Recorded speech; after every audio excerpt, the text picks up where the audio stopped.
Commandant pose audience. Agent de première classe. Capitaine Mohamed Badelfer.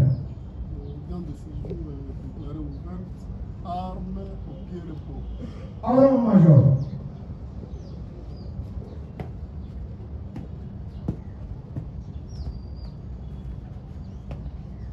A. Au pied. Repos. Merci de vous asseoir. Ouais. Procès au Tchoukoubana, Mbote Nabaimboka Pansobana Kabiso, la 243, enquête télévision. Welcome, bienvenue encore une fois de plus. Voilà, on est audience au fond, Bandi Siko, voilà. Bolanda, partagez, commentez, likez, coachez ma chaîne et avancez sur ma casse. Merci. République démocratique du Congo. Pouvoir judiciaire, justice militaire. Tribunal militaire de garnison de Kinshasa-Gombe. Le greffier. Public du tribunal militaire de garnison de Kinshasa-Gombe, siégeant en matière répressive au premier degré, en procédure de flagrance ce mercredi 19 novembre 2025 dans l'enceinte de camp de Fongula, situé sous la ville de Tuileries, commune de Lingwala, en ville province de Kinshasa. Affaire en continuation. Une seule affaire inscrite à l'ordre du jour, RP numéro 2530/2025, RMP numéro 11569/RAD/2025, en cause l'auditeur militaire de garnison, ministère public et des parties civiles, la Robin Cressa et Bijou Bidor, contre les provenus ci-après. Commissaire majeur Molo Likumbi César. 2. Sous-commissaire principal Kachamangong Anderson. 3. Kato Mpaboka Sakato. 4. Madame Honorine Porchel Moukona Ronati. 5. Kingambo Akinambo Landin. 6. Benjamin non identifié en fuite. Et 7. Madame Kapi non identifié en fuite. Revenu 2. Association des malfaiteurs, vol à main armée et terrorisme. D'État Kinshasa. Le 19 novembre 2025, Muyembe Sans Saint-Patrick, major, greffier divisionnaire du tribunal militaire de garnison de Kinshasa-Gombe.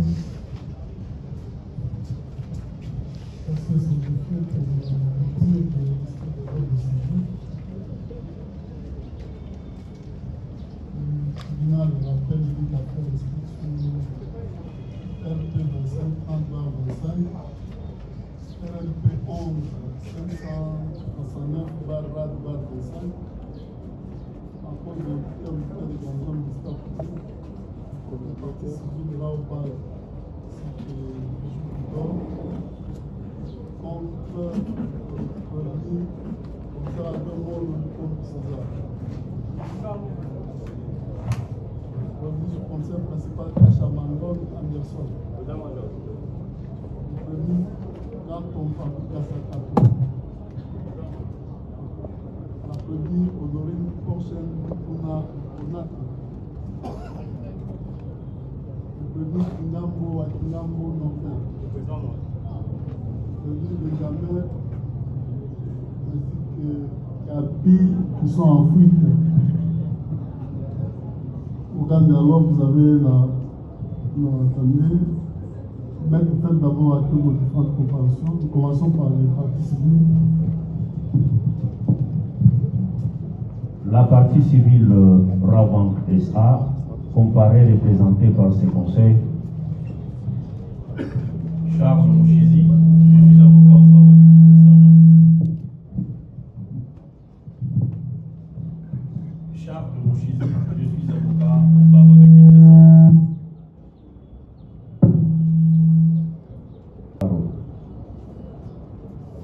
Avec Maître Gaël Kaïbé, encore même barreau. Complètement avec Maître Déborah Odabandou, avocat au même barreau. Défense conjointe avec Maître Mbaka Mamiani Benjamin, avocat au barreau de Kinshasa Matimba. Conjointement avec Maître Alex Kapogo, avocat au barreau du Connaissant. Défense conjointe avec Maître John Kabamba Mwaza, avocat au barreau de Kinshasa Matimba.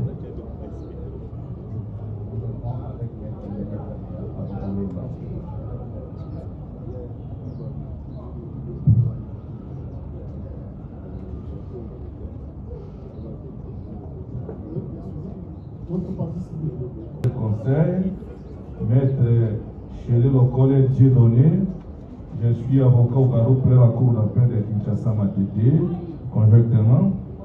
La défense conjointe avec maître Marcel Mukenge wa Mukenge, avocat au barreau de Kinshasa Matete. Conjointement. Conjointement avec maître Enoch Dionga, avocat au barreau d'Istanbul. Conjointement avec maître Asongo Kassememate, avocat au barreau d'Istanbul. Défense conjointe avec le commissaire supérieur adjoint Jado Kosoli, défenseur militaire. Conjointement avec le sous-commissaire principal Augustin Bahati, défenseur militaire. Pour la défense de la prévenue Honoré, prochaine, appel à Samuel, avocat au barreau de Kinshasa. Conjointement avec maître Gabriel Kio, je suis avocat au barreau près la cour d'appel de Manilobé. Conjointement. Défense conjointe avec maître Massoudi Bakala Nathan, avocat au même barreau.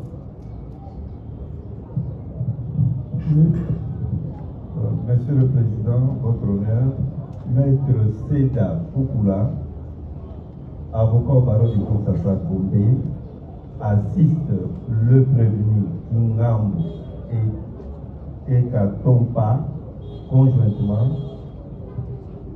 Conjointement, maître Alain Choukou, je suis avocat au barreau de Kouli. Défense conjointe. Monsieur le Président, je suis maître Mabon Sono Betelo, avocat au barreau de Kinshasa Matete. Conjointement avec maître Moka Mokedi, avocat au barreau de Kinshasa Matete.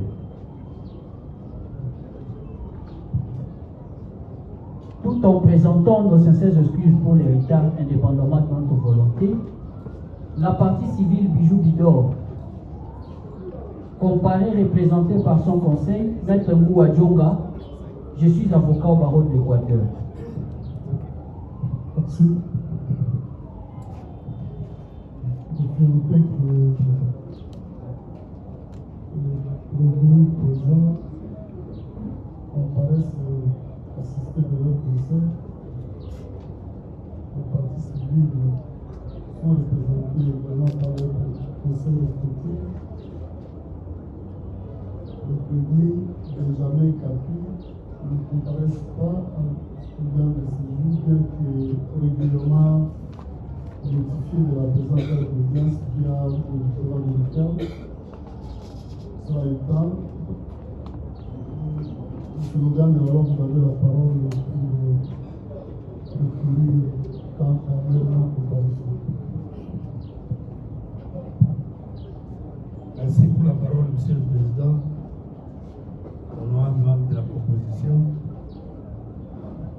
les baptistes et les prévenus Kapinga et Benjamin, non notamment identifiés en cavale. Monsieur le Président, nous sollicitons le votre tribunal afin de pouvoir statuer à l'égard par défaut qu'il plaise à votre tribunal, nous conformant au prescrit des articles 324, 326 et 327 et détenir et retenir les défauts à l'égard. Nous avons dit que Merci au Madame la loi. Je fais noter que c'est l'écriture du ministère public. C'était les articles 324, 26 et 327. Le tribunal retient les défauts à l'égard des produits positifs Benjamin Kapi. Cela étant, le tribunal se déclare également saisi à l'égard de toutes les parties. Ainsi, nous allons poursuivre avec l'instruction de la présente affaire. L'audience est passée. C'est la défense de la prévenue Honorine qui était en train de plaider. Nous avions suspendu suite au mauvais temps. Et nous voici arrivés à décision. Le tribunal accorde la parole à cette défense-là pour la poursuite de sa plaidoirie. Vous avez la parole. Merci de la parole, Monsieur le Président. Pour raison de nous permettre d'être à l'aise, parce qu'hier nous étions déjà en train de plaider, et je mérite, avec l'autorisation de votre auguste tribunal, de reprendre carrément mon œuvre. Je sais que le greffier est acté, parce que sinon il sera question de demander encore au tribunal où est-ce que le greffier s'est arrêté. Donc je crois, et ça, je ne vois pas en quoi ça peut déranger le tribunal. Je voulais au moins avoir votre enregistrement, c'est que vous avez déjà dit, parce que le tribunal a l'essentiel de ce que vous avez dit. Vous pouvez résumer tout. Merci, Monsieur le Président. Hier, lors de notre plaidoirie que nous poursuivons aujourd'hui, Monsieur le Président, nous avions commencé par remercier d'abord votre tribunal qui a assuré de main de maître l'instruction de la présente cause, jusqu'au point où nous sommes arrivés à la plaidoirie dans des conditions aisées. Et je vais commencer par des observations qui ont consisté dans un premier lieu pour décrire comment notre collectif est organisé. Je dis, moi j'interviens uniquement pour résumer quelques observations sur le fait, et je vais aborder la défense spécifiquement sur les causes des non-imputabilités. Mon estimé confrère, membre du collectif, va, n'est-ce pas, avec l'autorisation de votre tribunal, poursuivre la défense. Cette fois-là, ça sera sur une autre ligne juridique. Et enfin, le troisième viendra parachever l'œuvre avec un dernier élément où est le dispositif de notre plaidoirie. Ça sont des rappels. Et Monsieur le Président, en termes d'observation, j'avais commencé par vous décrire la personnalité de notre cliente, Madame Honorine. Et là, c'est le passage que je le dis. Je vous ai démontré, Monsieur le Président, que cette dame, ce n'était pas pour sa première fois de se retrouver en République démocratique du Congo, précisément à Kinshasa.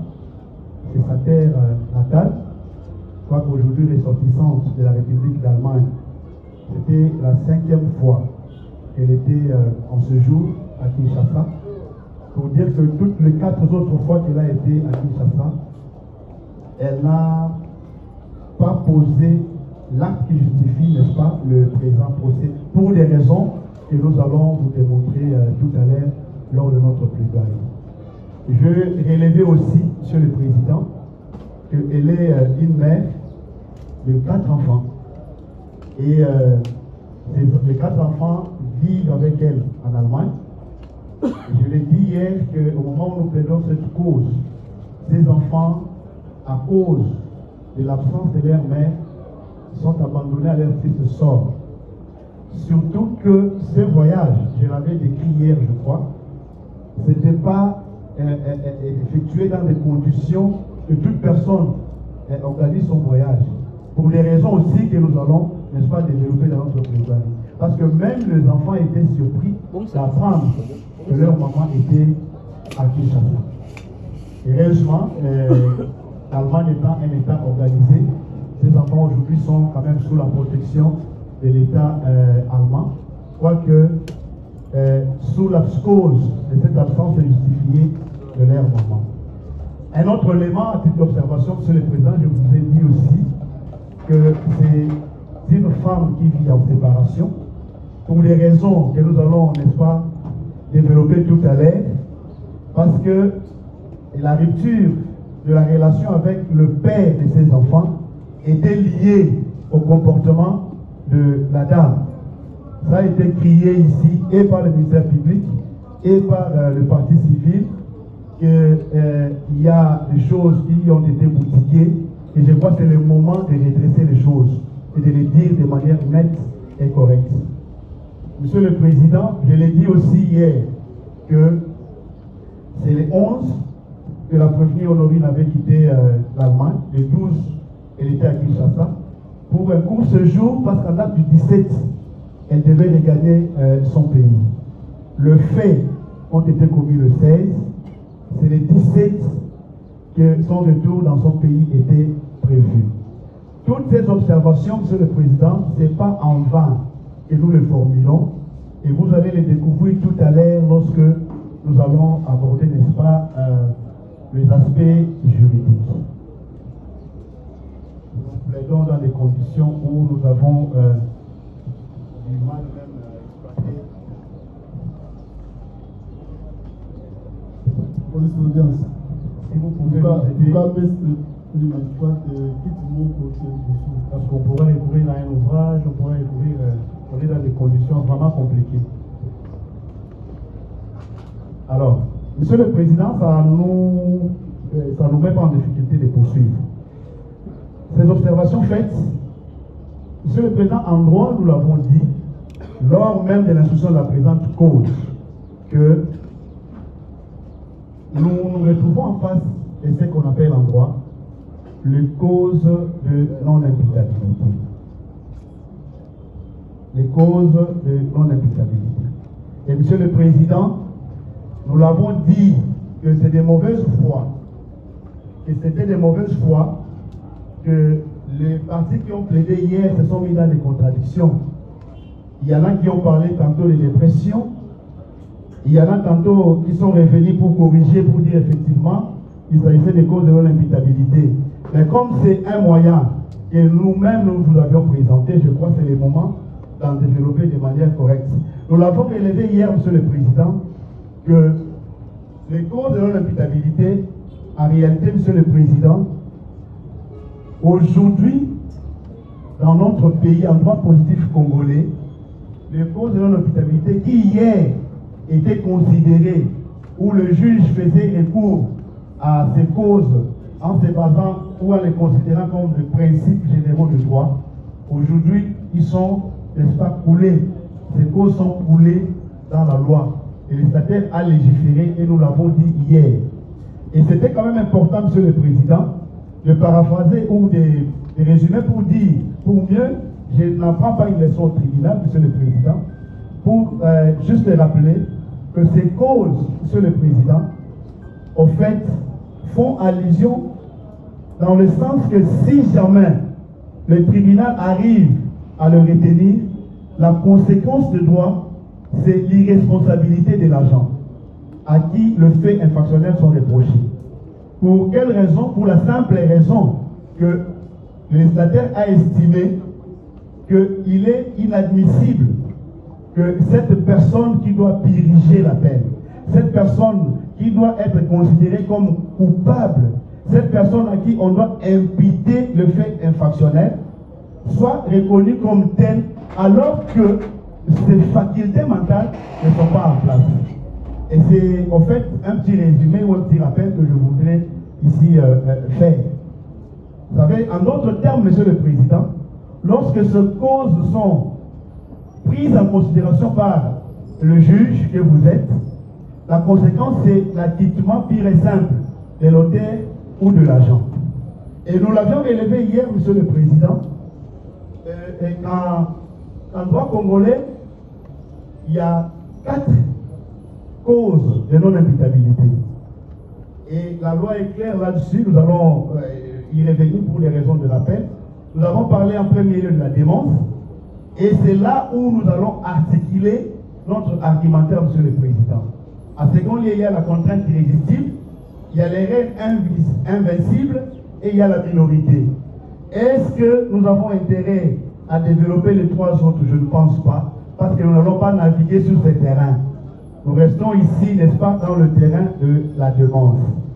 Et Monsieur le Président, nous l'avons relevé hier, nous avons passé en revue quelques doctrinaires qui, nous n'avons plus intérêt à répéter cela aujourd'hui, certainement que ça a été acté. qui ont à tour des rôles défini ce qu'on peut attendre par demande. Plusieurs, nous les avons cités hier, nous avons défini, nous n'avons même pas voulu vider tous les auteurs écrits sur notre note.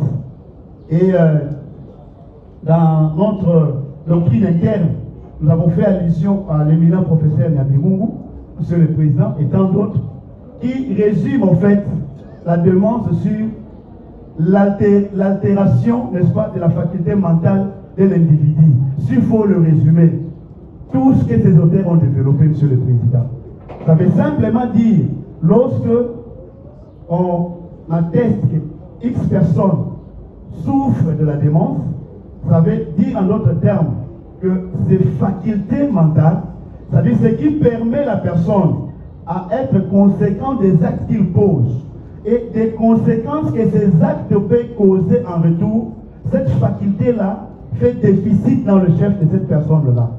Alors, pour ne pas donner une brèche à toute personne d'exploiter, n'est-ce pas, cette opportunité, le législateur a estimé qu'il faudrait encadrer, n'est-ce pas, ces causes, cet aspect de la démence. Et, Monsieur le Président, nous l'avons relevé hier, et je l'ai dit tantôt, je voudrais ici peut-être revenir sur un auteur qui a défini aussi à sa manière. Je l'ai dit tantôt, je passe en revue. Oui, je l'ai dit. Ça ne sert à rien que je puisse encore le dire. Je disais tantôt, Monsieur le Président, que dès lors que la raison qui nous pousse à comprendre, à cerner, à réfléchir pour poser un acte, et savoir que l'acte que je suis en train de poser va entraîner telle ou telle conséquence, c'est ce qui pousse le juge à s'assurer que cet acte ici, la personne l'a posé de manière intentionnelle. Et en vertu du principe qui dit bien sûr, nul n'est censé ignorer la loi. On va vous dire, mais cet acte-là que vous avez posé, n'est-ce pas, est interdit par la loi.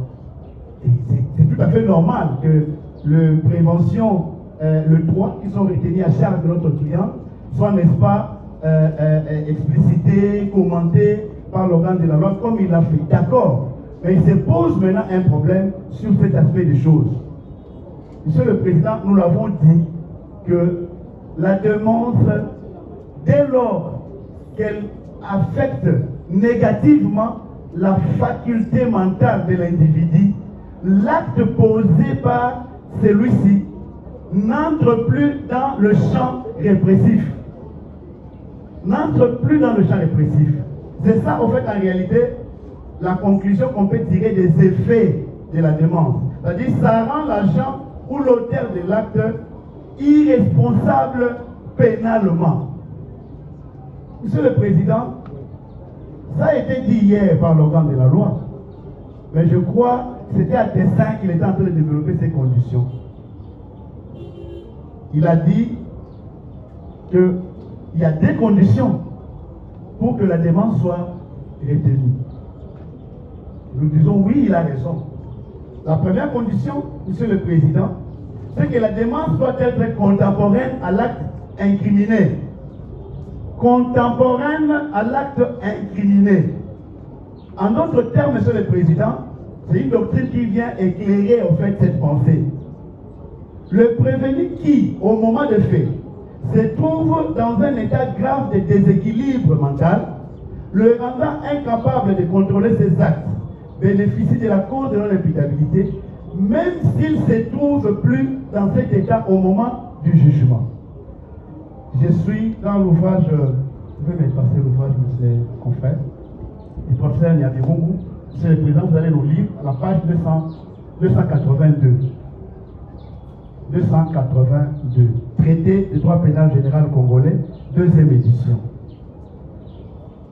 Monsieur le Président, il faut maintenant analyser cette première condition par rapport à notre cliente.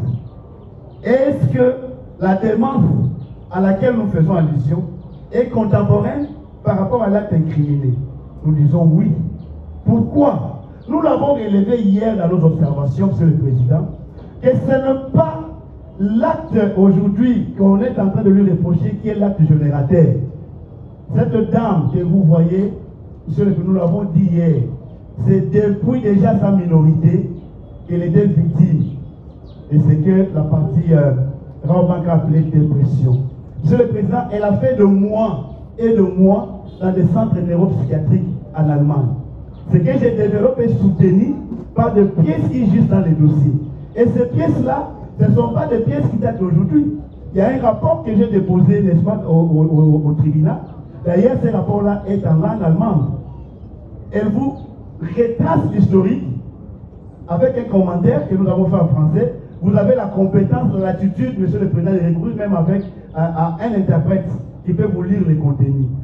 Ça, le sceau du centre en question, ça, les signatures de médecins, de psychiatres qui ont eu à intervenir pour son cas. Et là, elle n'avait pas l'âge qu'elle a aujourd'hui, Monsieur le Président. Elle n'avait pas l'âge qu'elle a aujourd'hui. Nous sommes en 2003-2006, le fait qu'elle soit en train de développer ici. C'est-à-dire qu'elle était déjà souffrante de cet état de choses, de déficit mental, de la démence, alors qu'elle était encore mineure. Et elle a grandi avec, Monsieur le Président. Elle a grandi avec. Tantôt dans mes observations, je vous ai dit qu'elle est arrivée à ne plus continuer la vie avec celui qu'on appelle le père de ses enfants. Pourquoi? Monsieur le Président, je suis son conseil. L'un de ses conseils, nous avons eu des échanges. Et des techniques quand même que nous utilisons lors de la consultation juridique. Cette dame a préféré rompre la relation avec le père de ses enfants parce que c'était devenu comme un poids sur elle. C'est-à-dire, elle voulait se sentir libre, sortir quand elle veut, rentrer quand elle veut. Elle peut passer une nuit, une semaine, un mois dans une soirée et rentrer à la maison. Et qui est cet homme qui pouvait accepter des choses pareilles? Ça, ce n'est qu'une illustration, Monsieur le Président. Nous disons que sa demande rentre dans la première condition contemporaine à l'être incriminé. Pourquoi? Parce qu'au moment, en date du 16, en posant l'acte, ce n'est pas à cette date-là, Monsieur le Président, qu'elle est venue évoquer devant vous, ou nous, conseils, nous sommes venus évoquer devant vous, qu'elle souffrait de la démence. Non. Déjà en 2006, en 2003, il y a des actes qui démontrent déjà que mentalement, ces facultés psychiques n'étaient plus en place. Monsieur le Président, le rapport d'expertise du 19 octobre, nous allons y arriver. Nous allons y arriver. C'est par là d'ailleurs que je vais conclure, pour vous démontrer que ce rapport n'est entaché d'aucune irrégularité. C'est-à-dire, au moment où elle pose l'acte le 16 octobre, elle était déjà dans cet état-là de démence.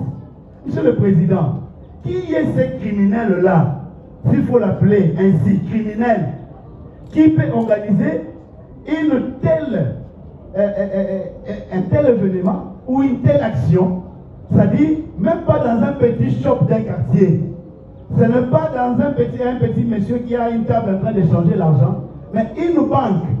Et quelle banque là? La grande agence des Banque de Victoire, un carrefour ouvert où presque la rencontre de toutes les communes de Kinshasa, Monsieur le Président, qui se permet de s'introduire dans cette banque-là avec un jouet, Monsieur le Président, il y a un jouet sous forme d'inarme, et pire encore, elle ne s'associe à personne. Elle s'associe à personne. Elle vient seule, elle entre, elle pose l'acte, elle prend le risque même de sortir dans des circonstances que nous avons tous découvertes, même lors de la descente. Monsieur le Président, il y a de quoi à se poser des questions. C'est-à-dire, nous avons connu des cas de braquage dans cette ville. Même après la Banque, on en a connu, on a vu par-ci, par-là, Monsieur le Président. Et heureusement pour ces cas, vous avez des objets saisis. C'est-à-dire, le jouet est là, je le vois. Le jouet est là, Monsieur le Président. Qui est cet homme-là, qui est cette femme-là, dans un état normal, qui ne souffre d'aucun déficit mental, qui peut poser un tel acte, dans un tel coin, dans une telle banque, dans ces conditions-là, si ce n'est que cette personne qui déjà psychiquement est souffrante, Monsieur le Président, est-ce qu'il faut démontrer ça? Ça veut simplement dire qu'au moment où elle s'est rendue à la boutique pour acheter l'arme, c'est déjà la preuve. Ici, je ne suis même pas encore dans le rapport. Je développe cet aspect. La demande doit être contemporaine à l'acte incriminé. Je suis là. Le ministère public l'a frôlé et puis c'était fait à dessein. Je dois développer ça. C'est là où, en fait, les grands débats en droit, c'est sur ces conditions. Il y en a deux, Monsieur le Président.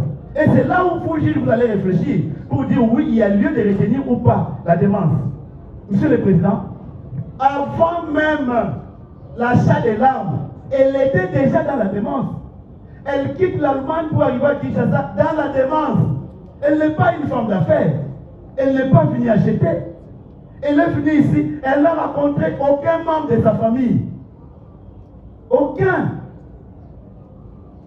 Elle s'installe dans l'hôtel, elle pose l'acte, elle sort comme tout le monde. Monsieur le Président, elle achète de jouer le 15. Le matin, elle sort, elle prend un motocycliste. Ici, je précise au tribunal, on cite du Capi, on cite je ne sais pas moi qui. Monsieur le Président, ce sont des personnes, en fait, que le ministère public est en train de chercher à citer pour rien. Les motocyclistes, nous tous, nous les prenons. C'est normal, je prends un motocycliste, je dis, eh, monsieur, vous vous appelez comment? Je m'appelle Jean-Pi. Il me transporte. Donc pour autant, je collabore avec cette personne-là. Monsieur le Président, ça c'est un raisonnement erroné. Elle prend la moto comme toute personne. La personne lui dépose devant la banque. Elle voit, ah, on a écrit au banque, ah ok, dépose-moi ici. La personne part. Le ministère public se permet de vous dire, écoutez, Benjamin reste, moto en marche.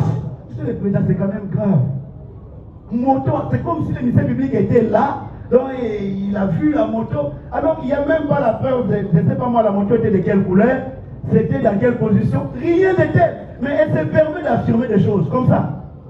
Monsieur le Président, je vous dis qu'avant même cet acte-là, cette dame était déjà dans la demande. Elle quitte son pays, elle arrive à Kinshasa. Vous allez lire, ces dépositions sont dans le PV. Sont dans le PV. Elle dit dans sa déposition, j'étais en vacances. J'étais en vacances, je suis venu à Kinshasa. Alors qu'elle n'était même pas en vacances. Je parle en tant que conseiller avec ses enfants. Nous échangeons. Heureusement, c'est ce qui les apaise parce qu'aujourd'hui, il y a l'aîné qui est majeur, qui chaque jour fait un effort de parler avec moi, avocat. C'est ce qui les apaise. Je leur dis, votre maman est là, elle est en vie, mais voilà, elle a posé un acte et nous sommes devant le juge. C'est ce qui les apaise aujourd'hui, Monsieur le Président. Les enfants se réveillent le matin, maman n'est pas là. Mais elle est partie où? Pas de nouvelles. Au point où, pouf, dans les réseaux sociaux, ils voient leur mère, Monsieur le Président. Ce n'est pas dans l'acte qu'elle a posé les 16 que la demande ça commence. Non. C'est-à-dire, en posant l'acte, elle était déjà dans cette situation. Je vais te le décrire ici de manière claire. Vous avez les jouets devant vous. Monsieur le Président, dois-je le répéter? Cette condition est complètement remplie. C'est-à-dire, en posant cet acte-là, c'est son état de démence en fait qu'il a mis dans ces conditions. Monsieur le Président, il a décrit, je vais y arriver dans le rapport, on vous dit, la dame ici, elle était presque, je vais dire, au bout. Parce que de dégâts partout, des situations à gauche, à droite, avec ses enfants, elle a tenté même à 2 reprises dans sa vie pour se suicider. Telle qu'elle est là. À 2 reprises, Monsieur le Président. C'est de justesse qu'elle a eu à sauver sa vie. Je vous dis des choses avec tout le sérieux. C'est de justesse qu'elle a eu à sauver sa vie. Et aujourd'hui, c'est vrai, ça fait un temps qu'elle est en détention à la prison centrale de Makala. Monsieur le Président, vous avez la latitude. Renseignez-vous au pavillon 9 où elle est placée en détention. Comment ces choses se passent là-bas? Comment cette femme est en train de passer de nuit? Monsieur le Président, elle vous arrive à faire des nuits blanches. 22 heures, elle n'a plus sommeil jusqu'au matin. Elle ne dort pas. Et elle devient embêtante même pour les autres détenus qui sont dans ces pavillons. Monsieur le Président, ce n'est pas avec la Raoban que ces choses ont commencé. Non. Non, rien de tel. C'est-à-dire, en posant cet acte-là, Monsieur le Président, cette condition était 100% remplie. c'est une personne dont le faculté était déjà à terre, altérée, qui ne pouvait même pas réfléchir, je vais où, j'entre où, qu'est-ce que je fais, et c'est quoi les conséquences de cet acte qu'ils sont en train de poser. C'est cette démence-là, au fait. Elle s'est dit, apparemment c'est bon, je peux faire, voilà, je peux réussir mon coup. C'est ça la démence. C'est-à-dire, on est tellement sûr des actes qu'on pose, on ignore les conséquences, on ignore la suite. C'est ça cet état-là. Et Monsieur le Président, c'est peut-être dans notre pays où on croit que lorsqu'on dit telle personne souffre de la démence, on doit lui voir avec des habits sales, on doit voir la personne avec des poubelles, Non! Il y a des personnes qui souffrent de la démence, mais qui travaillent, qui sont à l'administration, qui sont même dans notre corporation au niveau du barreau, qui sont dans plusieurs corps. Monsieur le Président, c'est une situation qui nécessite une certaine expertise et nous allons y arriver. Ici, je voulais simplement insister qu'au moment de l'acte, cette dame était déjà dans ce déficit mental. Ce n'est pas après avoir posé l'acte que la démence, elle a commencé à évoquer la démence, où on a commencé à vous parler qu'elle souffre de déficit mental. Rien de tel. C'est-à-dire, sa fille, depuis l'enfance, a été toujours caractérisée par cette démence-là. La deuxième condition, Monsieur le Président, la démence doit être totale. Et Jean Pradel, qui est l'un des pénalistes français, ajoute, la démence doit être totale ou grave. C'est la deuxième condition. Monsieur le Président, le prof Nyabirungu renchérit en tant que doctrinaire par rapport à cette deuxième condition, disant que pour être exonératoire, la démence doit entraîner l'annihilation complète de toutes les facultés de discernement et de volonté. Ça a été développé de manière tordue hier ici par l'organe de la loi. Et c'était fait à dessein. Monsieur le Président, je vais m'atteler sur quelques illustrations pour vous démontrer que cette condition ici est remplie. La deuxième, qu'effectivement la démence était totale et grave. La première illustration, Monsieur le Président, quand vous jetez un coup d'œil dans le rapport, je vais dans le rapport d'expertise du 19 octobre, je vais y revenir tout à l'heure. Le psychiatre qui est expert à la matière vous résume que cette dame a un comportement antisocial. Ça, c'est pas elle. Ça, c'est pas son conseil. C'est un expert à la matière qui vous dit ça. Et ça dit tout. Ça dit tout. Lorsque, en neuropsychiatrie, Monsieur le Président, on considère un être humain comme une personne ayant une personnalité antisociale, Monsieur le Président, c'est une personne qu'il faut mettre déjà de côté. C'est ça, en fait, les contenus de cet élément. Et là, ça veut simplement dire que la démence atteint un niveau extrême. C'est la gravité, en fait. Elle devient totale. C'est-à-dire que la personne ne plus à considérer comme tout être humain dans la société. Quoique vivant avec nous, quoique mangeant avec nous, quoique priant avec nous, quoique chantant avec nous.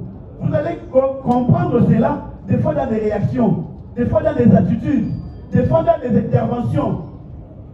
Et nous avons ces gens autour de nous, Monsieur le Président. C'est peut-être un problème d'expertise qui fait défaut, ou peut-être l'ignorance. Nous considérons cela comme normal et on vit avec ces gens-là. Et elle est dans cette situation, Monsieur le Président. Dans ces rapports, vous allez vous rendre compte, on vous dit, elle présente un humeur éthymique avec tendance à l'euphorie, avec une indifférence par rapport à sa situation carcérale. Ce que j'ai dit, c'est dit dans ces rapports que je vais développer tout à l'heure. C'est dit par l'expert.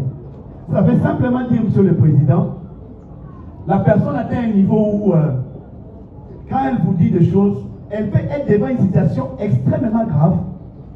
Elle banalise, elle les dit avec toute légèreté. Elle ne voit même pas que ce que je fais là, voici ce que ça peut me coûter. Rien de tel. Donc elle se croit tellement qu'elle a raison de poser l'acte. Elle se croit que oui, c'est tout à fait normal. Mais ça a été dit ici. Elle vous dit, écoutez, je fais ça pour que mon état... Mais c'est ça le caractère de la gravité de la démence. Pour elle, ces raisonnements erronés là, qui est devenu dévié devient pour elle quelque chose de normal. La personne devient effectivement une personnalité antisociale. Monsieur le Président, elle ne semble pas se préoccuper de la troisième illustration. Elle ne semble pas se préoccuper de sa situation carcérale et déclare que cet incident permettrait à son pays de résoudre ses problèmes. Je l'ai dit tantôt ici. En quatrième lieu, elle prend seule l'initiative de braquer une banque, comme la banque, avec un jouet. Je l'ai dit, ce sont des illustrations, Monsieur le Président, pour vous démontrer que sa démence avait atteint ou a déjà atteint un niveau total ou grave. Et ici, j'emploie le terme, n'est-ce pas, employé par l'expert, le docteur Roland Nengi, qui, lors de sa déposition, je ne me fais pas expert ici, je le résume, nous avons suivi sa déposition avec le tribunal, qui s'est fondé sur 7 critères. Et sur les 7 critères, moi je l'ai retenu parce que j'ai noté qu'il suffit qu'une personne puisse répondre à 3 de ces critères-là. Il entre déjà dans la demande à un niveau extrêmement grave. Et le tribunal, je me rappelle, votre tribunal a posé la question à l'expert. Qu'en est-il de cette dame? Qu'en est-il d'elle?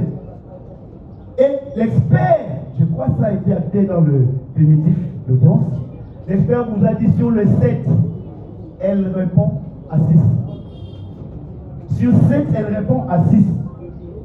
Ça a été pris comme du théâtre, ça a été pris comme de l'aventure, tout a été dit, tout a été développé, alors que celui qui vous développe ces choses, c'est un expert à la matière. Monsieur le Président, est-ce que je dois encore me pommonner pour vous démontrer que la démence, sa démence répond à toutes les conditions? Non. En dernier lieu, Monsieur le Président, l'expert toujours, ce sont des illustrations que je suis en train d'évoquer pour vous démontrer que la deuxième condition à son tour est réunie. L'expert a attesté avec insistance et démonstration que la prévenue est complètement une malade mentale et n'a pas le contrôle de ses actes qu'elle pose.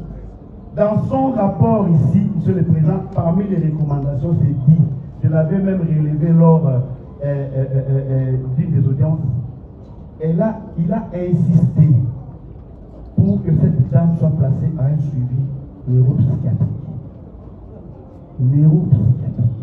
Et il a insisté en disant, même si vous arrivez à la quitter aujourd'hui, elle rentre dans la société. Monsieur le Président, tant qu'il n'y a pas un suivi psychiatrique, peut-être dans un mois, nous allons vivre quelque chose de plus grave que ce qui justifie notre présence en ce lieu. Monsieur le Président, vous êtes en face d'une personne qui remplit toutes les conditions, qui cristallise en réalité la démence dans son chef.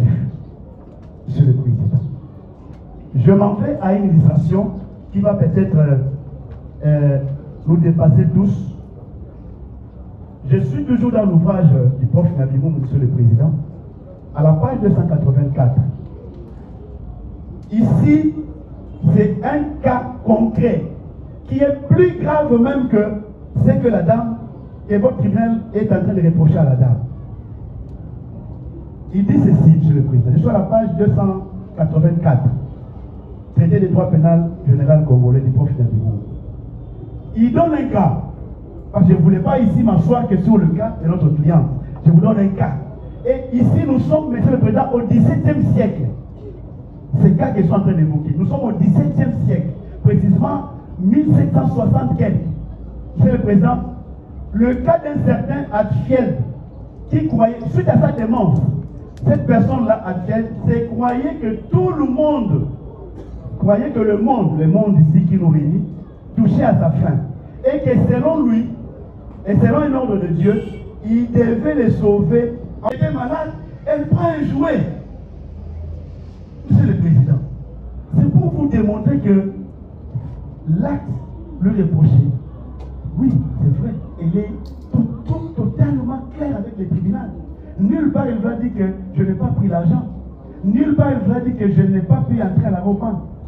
Elle écrit tout. Elle décrit tout. Mais en conséquence, est-elle pénalement responsable? C'est ça la question de toi. Est-ce que ce fait-là, au regard de son état mental, au regard de ses facultés, vous, tribunal, allez-vous arriver à lui imputer ces faits? C'est ça la question de toi, Monsieur le Président. Je vais vous évoquer un cas concret. En dépit de la gravité, la personne était acquittée. Juste parce qu'il n'y avait pas de raison qui pouvait justifier qu'il soit condamné. Parce que mentalement, l'acte était posé sans contrôle, sans réfléchir sur ce que je pose comme acte et les conséquences que ça peut entraîner. Là, je suis en train, petit à petit, d'aller à la conclusion de mon intervention. Quid de l'authenticité du rapport d'expertise du 19 octobre 2025. C'est là où je vais conclure, Monsieur le Président, mon intervention, avant que mes estimés confrères puissent les compléter. Le fait passe le 16 octobre. Monsieur le Président, c'est très important. C'est facile à tout juriste de vous développer le principe. Les principes sont connus de tout praticien. Mais les droits logent dans des nuances. Les droits logent dans des exceptions. Les principes, c'est connu de tous. Nous sommes tout à fait d'accord avec le moyen combien pertinent développé par le parti civil dans le ministère public. Mais Monsieur le Président, les problèmes se posent au niveau de nuances juridiques. C'est vrai, l'article 49, là, je fais allusion au formalisme. Ça a été développé et par la partie civile Roban et par le ministère public. L'expert, je le rapporte. D'abord, c'était en copie. Nous avons fait de notre mieux pour tomber sur l'original. Nous l'avons certifié et la copie certifiée conforme du juge dans les dossiers. Ça a été dit ici, on criait en toute force avec énergie. Qui l'a requis? Qui a requis cet expert? Il n'y a que moi, ministère public, qui peut l'ordonner. Il n'y a que vous, tribunal, qui pouvez l'ordonner. Qui l'a requis? Il y en a d'autres qui ont dit, mais oui, c'est vrai, la preuve est libre en droit, en droit pénal. Mais il se pose un problème de la légalité de cette liberté-là de la preuve. C'est vrai. Ce sont des principes connus de tout juriste. Et c'est maintenant le moment où le ministère public doit être attentif. Et je suis sûr que ça va beaucoup l'aider à l'avenir, Monsieur le Président. Et la partie civile Roban, je sais de quoi je parle. Monsieur le Président, il fallait décrire d'abord les contextes dans lesquels ces rapports ont été établis. Il faut décrire les contextes. Parce qu'on ne peut pas prendre, en fait, un événement ou, je ne sais pas moi, un fait, vous le faites sortir de ce contexte pour tirer une conclusion légale. Ça devient un prétexte. Monsieur le Président, dans quel contexte ces rapports a été rédigé? Dois-je reprendre encore les éléments de l'instruction? Non, le ministère public était avec nous. L'expert qui a déposé devant vous a dit clairement, Madame Honorine est arrêtée, Monsieur le Président. Je précise les contextes d'abord, pour arriver à vous démontrer que ces rapports est authentique et vous allez les considérer. Quel est le contexte? Cette dame est arrêtée le 16 octobre, pour des raisons que nous connaissons tous. Je crois que c'était le même jour, par la folie de nos militaires, de nos policiers, les images sont publiées dans les réseaux sociaux. Qu'est-ce que nous n'avons pas vu? Qu'est-ce que nous n'avons pas vu? Au point que son ambassade tombe sur ces éléments-là. L'ambassade de l'Allemagne en RDC. Parce qu'il y avait même le rapport. Qu'est-ce que je dis? Son passeport était même publié dans les réseaux sociaux. Aujourd'hui, si vous entrez, il suffit d'expliquer seulement Honorine Porchel. Monsieur le Président, vous avez tout. Même maintenant, là, que je suis en train de parler, vous avez tout. L'ambassade vérifie et se rend compte qu'effectivement, c'est notre ressortissante. Et il fallait quand même agir. Elle est arrêtée. Qu'est-ce qu'il faut? Elle est où? Dans des contacts. On informe l'ambassade qui écoutez. La dame est au commissariat provincial de la police, ville de Kinshasa.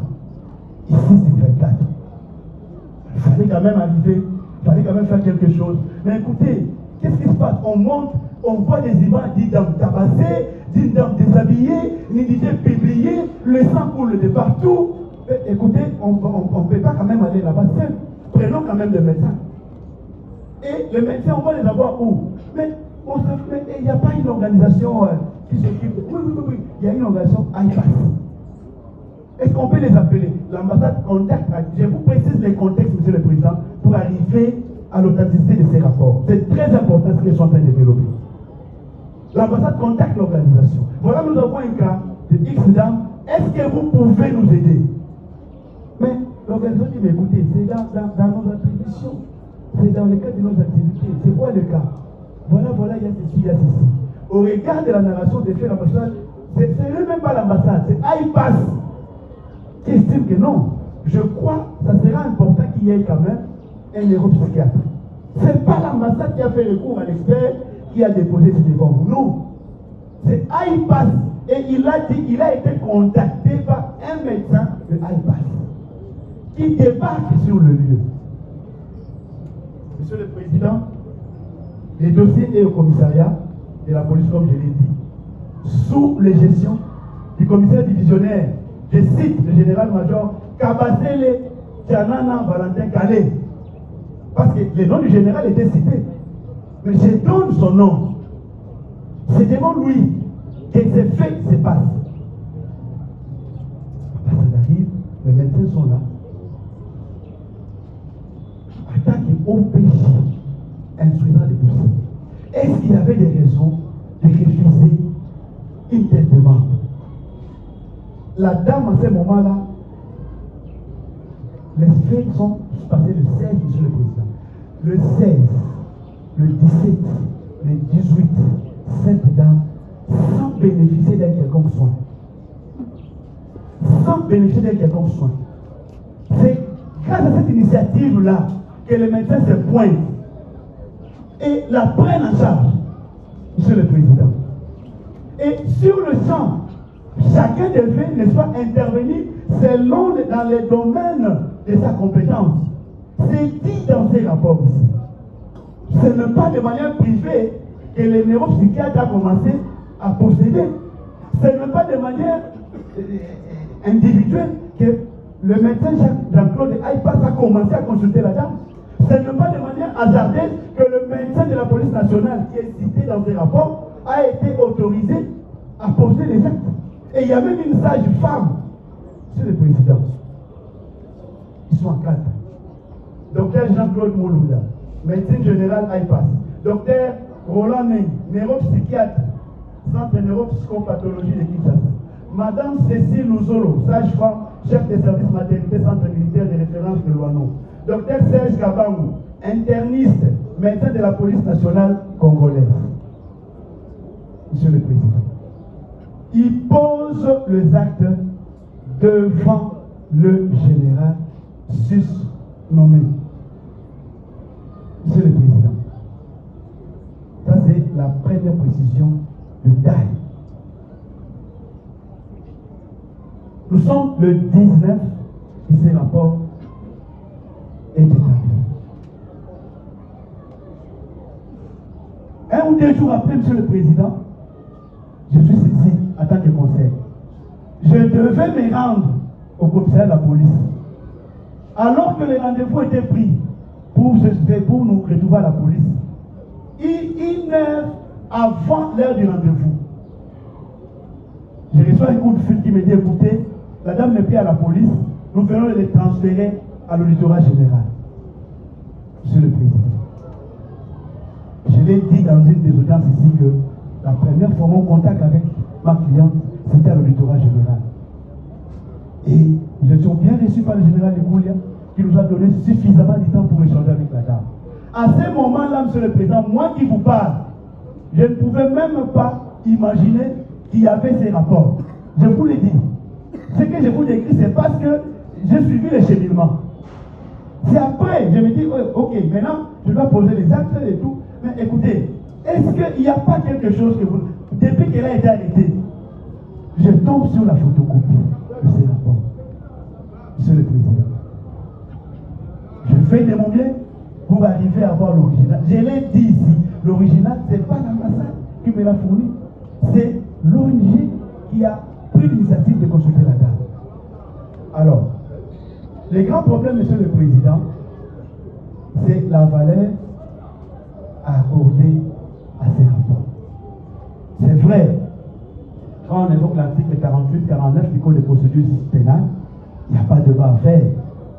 La loi est claire. Lorsque l'expert est requis, qui doit le requérir? Le ministère public, comme le tribunal le sait. On fait allusion au serment. Ici, nous sommes dans un cas où un expert pose les actes. Un expert qualifié comme tel, il a décliné son identité devant votre tribunal. Il a eu à démontrer son expertise, mais seulement, ce n'est pas l'organe de la loi, ce n'est pas vous, le tribunal, qui l'avez requis. Est-ce que le contenu versé dans le rapport est vrai ou faux? Le contenu est vrai. Il se pose un problème de formalisme. C'est ça le débat en droit. Il se pose un problème aux exigences de la loi. Monsieur le Président, ça ce n'est pas une doctrine. Et vous allez vous rendre compte que, à l'article, au paragraphe 4e, je crois, et cette loi-là, c'est intitulé « Les causes d'exonération de la responsabilité pénale ». Autrement, le cause de non-imputabilité. Le législateur a préféré cette terminologie. Et c'est dans cette disposition où vous allez vous rendre compte que tous les 4 conditions ou éléments exigés dans le code de non-imputabilité sont repris. Nous n'avons pas intérêt ici à revenir sur les autres. Nous avons évoqué juste ici la démence qui entre dans le cadre. Monsieur le Président, vous allez vous rendre compte que noir sur blanc, il n'y a pas de débat à faire autour de l'authenticité de ces rapports, autour de la valeur probante que votre tribunal ne soit pas accordé à ces rapports. Il n'y a aucune raison que vous puissiez le rejeter pour des raisons évidentes que je viens de développer ici. S'il faut aller plus loin, Monsieur le Président, si le tribunal avait des doutes, même d'office, votre tribunal pouvait ordonner cette expertise. Le tribunal n'est pas dupe. Le juge suit les débats. Le juge suit les parties. Le juge suit les dépositions. Et certainement votre intime conviction est déjà orientée. Et quand le tribunal arrive à dire « ma religion est éclairée », le parti peut procéder à la plaidoirie. Ça veut simplement dire que le juge n'a plus un élément à chercher ailleurs. Ça veut simplement dire qu'il n'y a plus un élément à chercher ailleurs. Donc, j'ai déjà ma conviction, je sais l'orientation à prendre pour acquitter, pour condamner, pour retenir les circonstances atténuantes. Donc, le juge a tous les éléments devant lui. Et si ces rapports pouvaient avoir des ambiguïtés, Monsieur le Président, rien ne pouvait vous empêcher d'office d'ordonner. Je ne voulais pas ici parler de la contre-expertise. Parce que j'ai même donné des béquilles au parti ici. Et le parti civil et le ministère public. Personne. Parce qu'il n'y a pas que le CNPP comme ça. Il y en a d'autres. Nous avons par exemple Téléma ici vers des bonhommes. Qu'est-ce qui a empêché aux autres partis de solliciter même la contre-expertise? Ça a été dit ici. Personne. Il se contente de dire rejeter parce que rejeter nous. Et là, vous êtes devant un fait accompli, Monsieur le Président. Il n'y a rien d'irrégularité. C'est un problème lié sur un vice de forme, comme le dit cette doctrine jurisprudente, qui vient compléter la loi. Mais le contenu, le fond est vrai. Qu'on vous amène une preuve contraire. C'est ce qui va vous désorienter, Monsieur le Président. Il faut qu'il y ait un rapport qui dit le contraire. Mais jusqu'à preuve du contraire, Monsieur le Président, c'est le seul rapport qui vous dit. Est-ce qu'il faut faire un débat sur ça? Moi, je dis non. On pouvait se taire par là. Et c'est fini. Parce que les conséquences des droits, dès que vous prenez en compte ces rapports, ne sont pas à réfléchir, Monsieur le Président.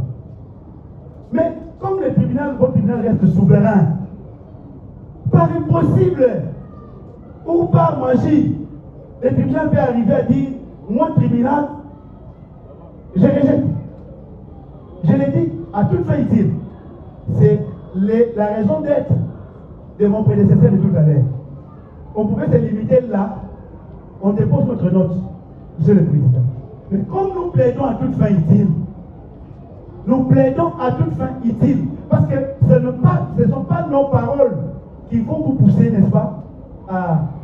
Non, c'est votre conviction, c'est votre intime conviction. Et vous pouvez arriver à dire, au regard de ceci et de cela, moi je crois qu'il y a ceci. Si vous passez outre ces rapports, Monsieur le Président, tenez compte de mon prédécesseur, de mon successeur de tout à l'heure. Et c'est lui qui me succède tout de suite là. C'est-à-dire qu'il vient pour vous apporter des éléments qui n'entrent pas dans ces champs. Et que vous ne prendrez en compte que si vous passez outre ces moyens que je viens de développer devant vous. Si votre tribunal arrive à s'apaisantir là, vous n'aurez pas intérêt à suivre tout ce que mes successeurs vont développer. Je crois avoir dit l'essentiel. Avec votre autorisation, si vous pouvez me permettre d'accorder la parole à mon estimé confrère. Merci. Merci. Merci, Monsieur le Président, pour le verbe accordé.